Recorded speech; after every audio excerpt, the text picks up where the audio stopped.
Education. Executive Dr. Patricia Williams wasn't just attending the National Education Leadership Conference that day at Ronald Reagan Washington National Airport.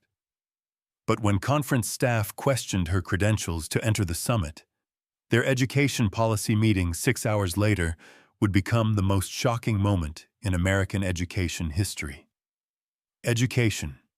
Executive Dr. Patricia Williams approached the exclusive National Education Leadership Conference registration area at Ronald Reagan Washington National Airport with the comprehensive educational vision that characterized someone who had spent 26 extraordinary years revolutionizing American public education. At 53, she had risen from classroom teacher to superintendent of the Metropolitan School District of Washington, the largest educational system in the region, with responsibility for overseeing educational programs serving over 50,000 students across 185 schools with an annual budget exceeding $3.2 billion. Her credentials included a doctorate in educational leadership from Harvard Graduate School of Education, advanced certifications in curriculum development and educational administration, and expertise in educational reform that had revolutionized modern public education through innovative teaching methodologies and comprehensive student support systems. She had implemented award-winning educational programs that increased graduation rates by 47% over 8 years, managed educational budgets optimizing learning outcomes for diverse student populations, and developed teacher training initiatives that became national models. Today's attendance at the prestigious National Education Leadership Conference was part of her ongoing commitment to educational innovation, where she would present groundbreaking research on equity in education and sustainable funding models for urban school districts, though she traveled in modest professional attire rather than formal academic regalia that typically identified her as one of the most powerful educational leaders in American public education. Her deliberately understated appearance reflected her core educational philosophy of accessibility and connection with students and teachers, rather than emphasizing administrative hierarchy, allowing her to maintain genuine relationships with educational stakeholders while pursuing comprehensive reforms. Conference Registration Coordinator Jennifer Walsh, a mid-level event management employee with 3 years of educational conference experience, observed Dr. Williams's approach without recognizing the extensive educational expertise that characterized someone who regularly made strategic decisions affecting curriculum development and academic policy throughout one of the nation's most complex educational systems. As Dr. Williams presented her conference registration materials and National Education Leadership Conference identification for access to the exclusive educational summit, Conference Registration Coordinator Walsh immediately demonstrated discriminatory access control that had become problematic in academic conference management despite comprehensive diversity training programs promoting inclusive treatment for all educational leaders. "Ma'am, I need to verify that these conference credentials actually belong to you and that you have appropriate authorization to attend this exclusive conference," Walsh stated with obvious suspicion while examining Dr. Williams's identification with unnecessary scrutiny that clearly exceeded standard registration protocols. "This is a highly exclusive educational summit, requiring verification of senior educational leadership positions that I need to confirm through additional verification procedures." Dr. Williams immediately recognized the discriminatory nature of Walsh's inappropriate approach and clear violation of professional conference standards. Understanding that such treatment represented exactly the type of systematic bias that fundamentally undermined professional recognition and violated inclusive academic principles throughout educational conferences. "I have provided appropriate conference registration materials and professional identification as indicated by my confirmed attendance," Dr. Williams replied with educational composure while observing the systematic discriminatory treatment that violated established conference protocols. What specific conference policy mandates additional verification procedures beyond standard credential authentication for confirmed educational leaders? Walsh continued her discriminatory approach with additional questioning about educational legitimacy that clearly exceeded appropriate registration procedures and demonstrated obvious educational bias that Dr. Williams had encountered throughout her career and worked extensively to address through diversity initiatives. Ma'am, exclusive educational conferences require comprehensive verification of appropriate academic credentials, Walsh explained with obvious bias that revealed fundamental misunderstanding about educational leadership qualifications. Conference access arrangements need confirmation of educational legitimacy, ensuring appropriate conference participation. Dr. Williams observed Walsh's escalating discriminatory behavior with growing professional concern, understanding that the situation constituted exactly the type of educational bias that could damage professional relationships and violate the inclusive principles she had promoted throughout her distinguished career.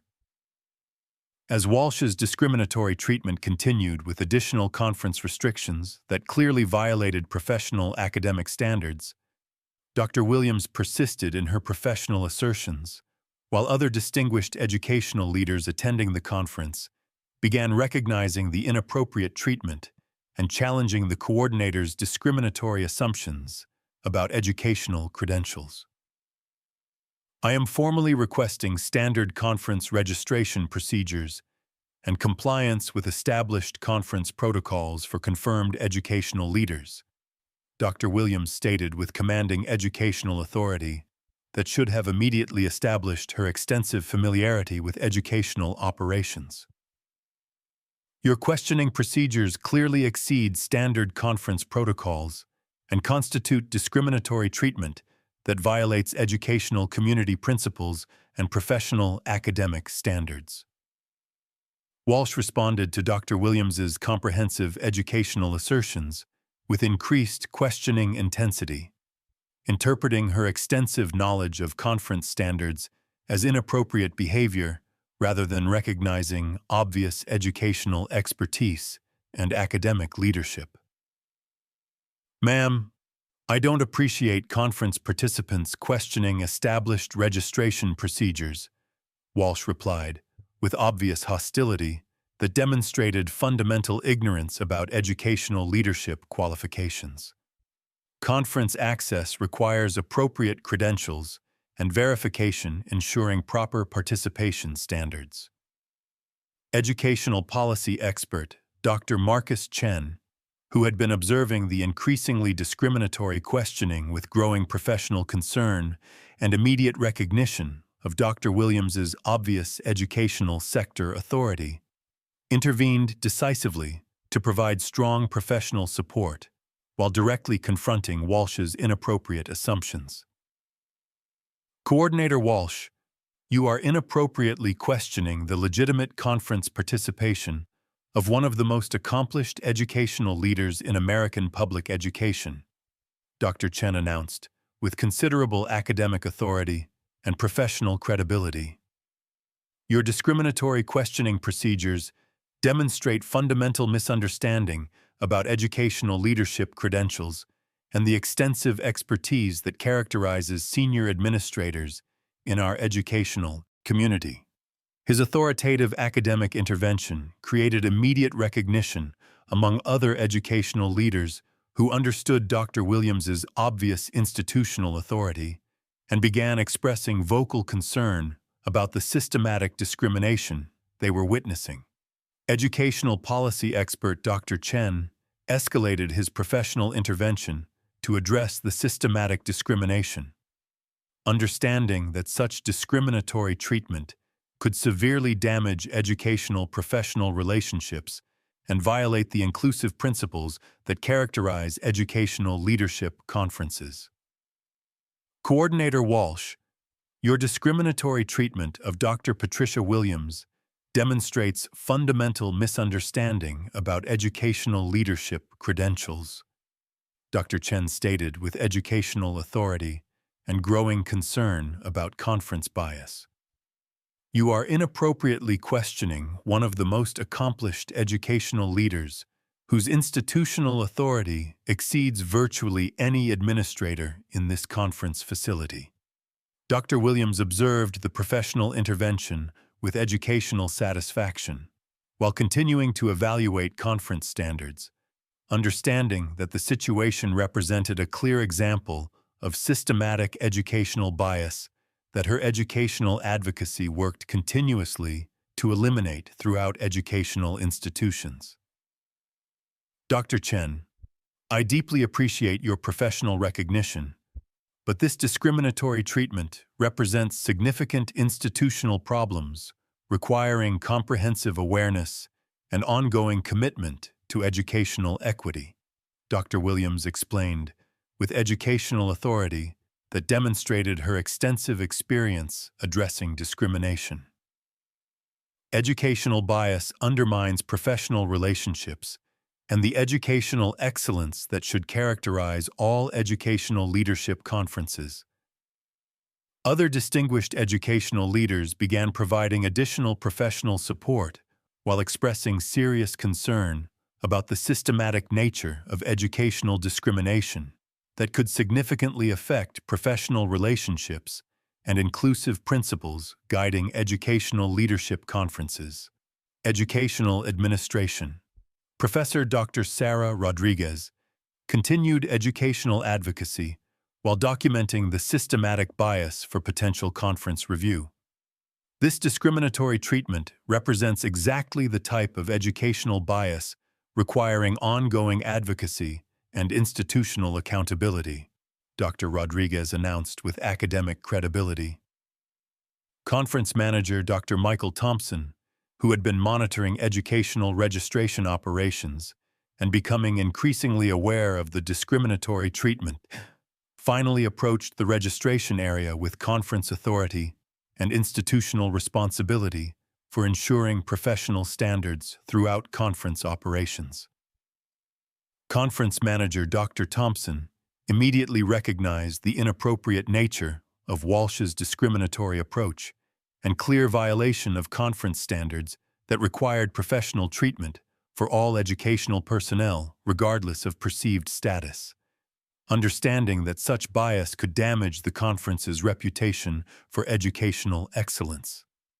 Coordinator Walsh, these questioning assumptions clearly violate our conference standards and constitute discriminatory treatment of confirmed educational leaders, Dr. Thompson stated, with managerial authority and growing educational awareness about professional treatment requirements.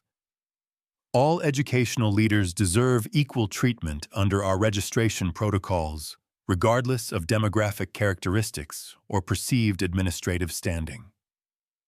Dr. Williams observed the managerial intervention with professional satisfaction while continuing her academic discussions, understanding that the situation highlighted critical issues about educational bias and the need for comprehensive conference training that recognizes educational leadership authority.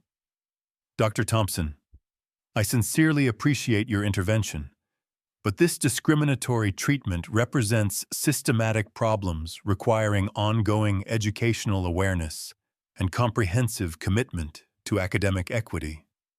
Dr. Williams explained, with educational authority, that demonstrated her extensive experience promoting educational excellence. Educational bias undermines professional relationships and the educational leadership excellence that should characterize all academic conferences. Dr. Thompson attempted to address the situation through immediate conference recovery, while growing increasingly concerned about the educational community implications that the discriminatory treatment had created for conference operations. Dr. Williams, I sincerely apologize for the inappropriate questioning assumptions you have experienced during our conference registration, Dr. Thompson said, with managerial authority and obvious concern about educational community reputation. We will immediately ensure that you receive the professional treatment befitting your educational leadership authority. More educational leaders continued witnessing the discrimination while expressing professional support for Dr. Williams's educational authority and serious concern about systematic bias affecting academic relationships and inclusive educational principles throughout the educational community. Understanding the significant magnitude of conference failures, Conference Manager Dr. Thompson immediately implemented comprehensive conference recovery protocols while recognizing the critical importance of maintaining positive professional relationships with educational leaders who determined conference reputation throughout the educational leadership community. Given the serious nature of these conference failures, I am implementing immediate conference recovery procedures and comprehensive access protocol enhancement to ensure educational excellence, Dr. Thompson announced, with executive authority and institutional commitment to professional treatment. Dr. Williams accepted the executive intervention while maintaining her educational focus, understanding that the situation provided valuable insight into conference standards and educational access protocols that significantly affected educational leadership travel. Dr. Thompson, I deeply appreciate the immediate conference recovery and commitment to educational excellence, Dr. Williams stated with educational authority while continuing her educational coordination that demonstrated her institutional standing. This situation clearly demonstrates the critical importance of comprehensive conference training, ensuring professional treatment for all educational leaders.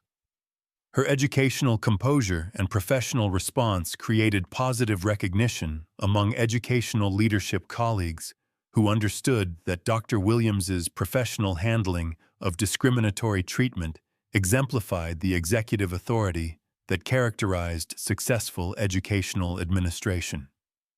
Your professional handling of this conference bias demonstrates exceptional educational leadership that exemplifies the highest standards of educational administration, commented Dr. Chen with academic respect and professional admiration. This type of executive authority exemplifies the leadership qualities that characterize distinguished educational leaders throughout American public education. Dr. Thompson continued implementing comprehensive conference protocols while ensuring that Dr. Williams received the executive treatment appropriate for her educational leadership authority and distinguished contributions to educational excellence.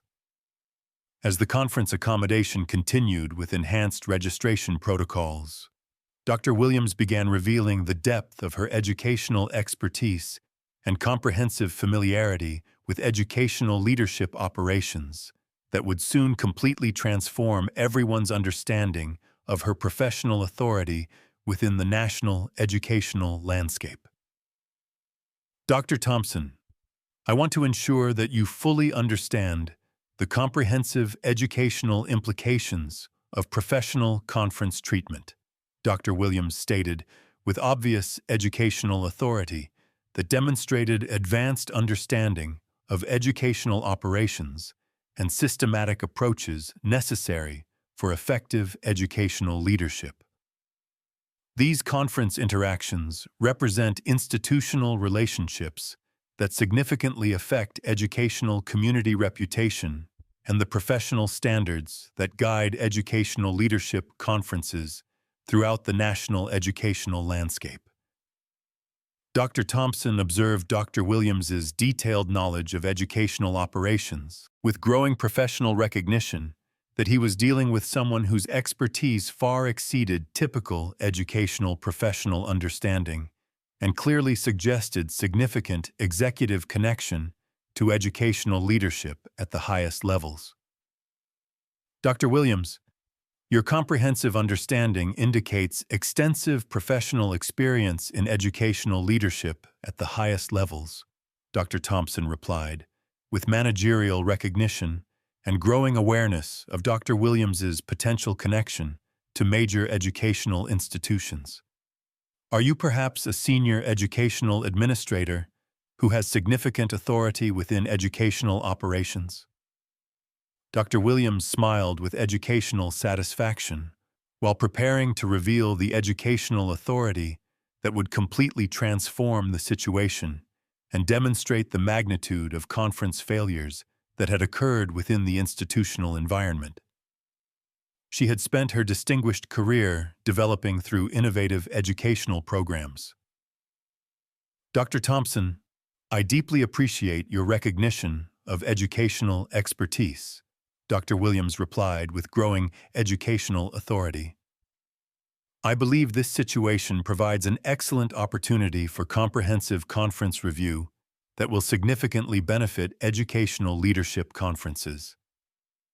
As Dr. Thompson continued implementing comprehensive conference recovery procedures while recognizing the exceptional educational expertise that Dr. Williams demonstrated, Dr. Williams began revealing her actual position within the national educational landscape and the institutional authority that established her as one of the most influential educational leaders in American public education. Dr. Thompson, I think it's critically important for you to understand that my interest in conference excellence extends far beyond personal conference experience, Dr. Williams explained, with increasing educational authority that reflected her comprehensive understanding of educational systems and complex coordination requirements necessary for effective educational leadership.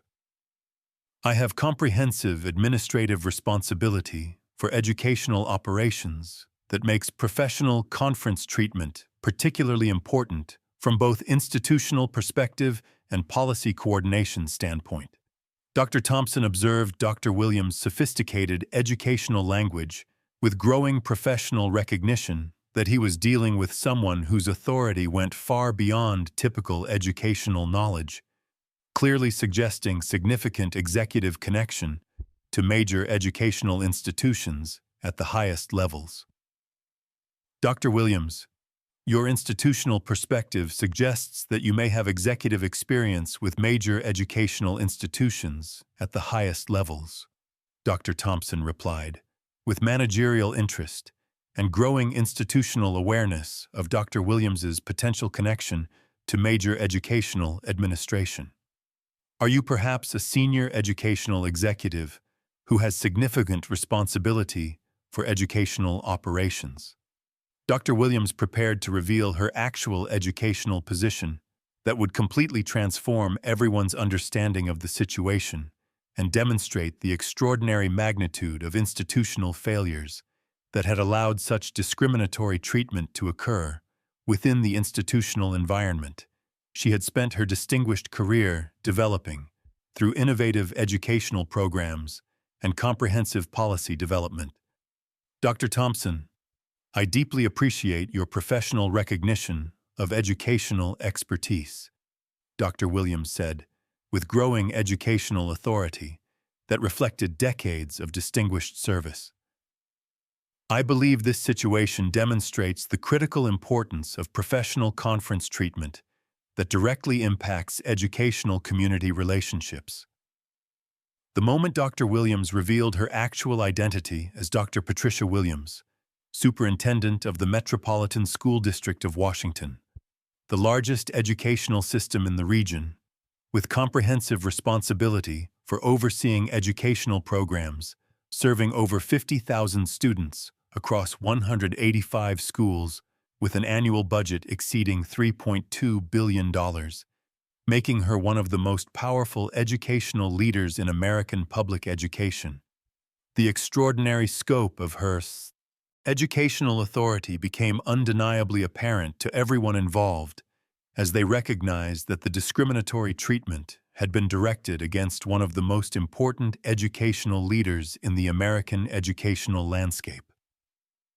Dr. Thompson, Coordinator Walsh, and everyone present at this National Education Leadership Conference, Dr. Williams announced with full educational authority, I am Dr. Patricia Williams, Superintendent of the Metropolitan School District of Washington, with comprehensive responsibility for overseeing educational programs, serving over 50,000 students across 185 schools, with an annual budget exceeding $3.2 billion, making me responsible for educational leadership and policy development that influences curriculum standards and educational excellence throughout the Mid-Atlantic region.